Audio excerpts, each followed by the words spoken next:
something, because it is perhaps more complicated than that,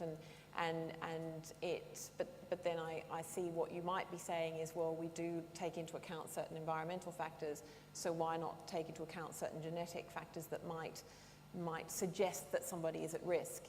But arguably the environmental factors that we take into account, would you, I mean, I'm not a clinician, but would you say that perhaps there is a stronger causality that has been made out between those? Well, for example, we could see people who have got genetic things so that their fats in their definite. blood will be higher than normal, so they're much more likely to get cardiac disease, for just as one thing. Yes, Should more we tax likely, them but not definitely.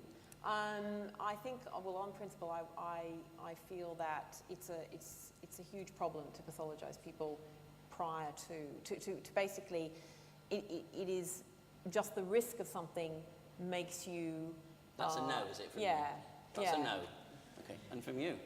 Well, at the micro level, I would no doubt like to know that I have a particular genotype, which means I'm more likely to suffer from high cholesterol levels in my blood, for example. That would be useful for me to know, because then I could upregulate my red wine intake. The other thing is that, well, actually at the macro level, if you look at the distribution of genotypes in the population, given that we're all going to die of something, you'd probably discover that in the end, the costs of administering a scheme would smear out across the population, and you just have a lot of wasted money on trying to target things more precisely than clinicians can already do using ordinary clinical know-how. So I don't know that it would make a huge difference. Okay, thank you very much. And I think any last points? One thing on that is the other problem is, of course, if you do undertake such tests, building on your comment before about insurance, then you have the risk that you have to disclose that.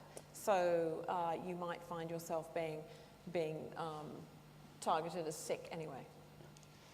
Thank you very much for your contributions. I'm sorry we have to come to an end for lunch now. Thank you very much. Thank you.